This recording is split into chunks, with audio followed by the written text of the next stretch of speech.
People say betrayal hurts the most when it comes from someone you trust. That's true, but what they don't tell you is how quiet it feels. Not a scream, not an explosion, just silence, cold and heavy, like the moment before a bomb goes off. For me, that silence had a name: Obadiah Stane. I started noticing things: shipments that didn't match, reports that disappeared, people in the company who avoided eye contact when I walked by.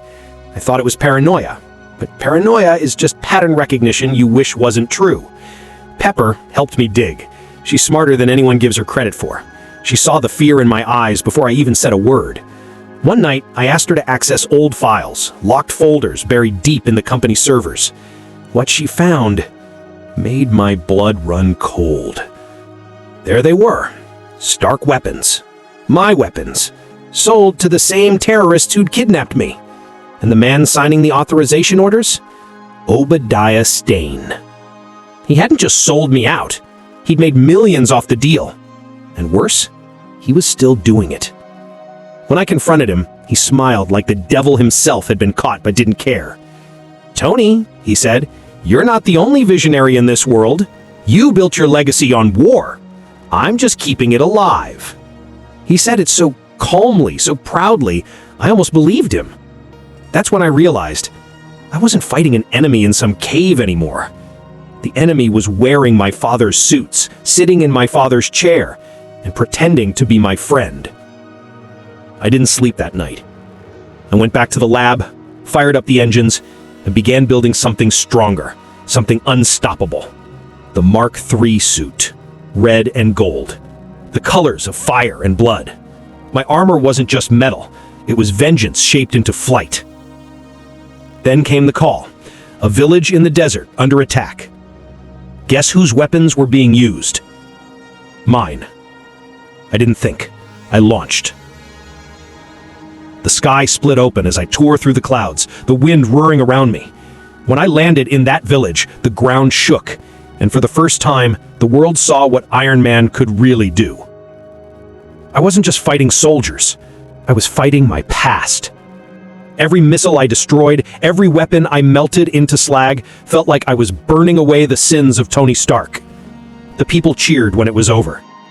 Not for the billionaire, not for the genius. They cheered for the man inside the armor, the man who finally chose to do the right thing. But back home, the storm was brewing. Obadiah had found out.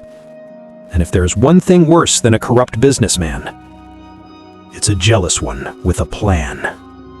People think being a hero is about having power, but I've learned real heroes are the ones who rise every time they fall. My name is Steve Rogers, and this is the story of how a weak man learned what true strength means. Part 1. The Man Before the Shield. Everyone sees Captain America, the soldier, the leader, the man with the shield. But they forget that once I was just a skinny kid from Brooklyn, too weak to fight, but too stubborn to quit. Every time I tried to enlist in the army, they turned me away. Too small, they said, too fragile. But courage doesn't come from muscles. It comes from never backing down when something feels right. Then came that day, the day I met Dr. Erskine. He didn't see my body, he saw my heart. And when he chose me for the super soldier experiment, I didn't know I was walking into history. The transformation changed everything. Faster, stronger, taller. But power doesn't make you a hero. Choice does. I didn't fight because I wanted glory. I fought because I couldn't stand watching others suffer. My first mission wasn't heroic, it was chaos. Smoke, bullets, screams, and fear. But fear can't control you if your heart knows what's right. That day, I ran toward the danger, not away from it. And in that moment, Steve Rogers died, and Captain America was born. When I look back on everything, I don't remember the victories.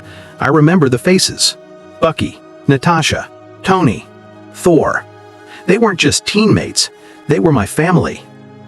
The battle against Thanos, that was more than a war. It was destiny, the final test of everything we had ever stood for.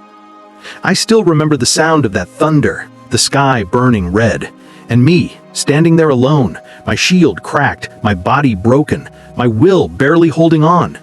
But then, I heard a voice in my earpiece. On your left. In that moment, hope returned. Every friend, every ally we had ever fought beside, they came back. And I knew, no matter how dark it gets, we never fight alone. When I lifted Mjolnir that day, it wasn't power I felt, it was worthiness. Not because I was perfect, but because I never gave up on doing what was right. We won that day, but the victory didn't feel like triumph. It felt like goodbye. Goodbye to old friends, goodbye to a lifetime of battles. And when I finally laid that shield to rest, I realized something I had forgotten long ago. A soldier's duty isn't to keep fighting forever. It's to make sure others don't have to. I'm not just a man out of time anymore. I'm a man who finally found peace. So, when you see that shield, remember, it's not just metal. It's sacrifice. It's faith. It's the strength to stand when everyone else falls. And if one day the world needs Captain America again, then someone, somewhere, will pick up that shield and carry the fight forward. Because heroes, they don't die. They live on, in every brave heart that refuses to give up.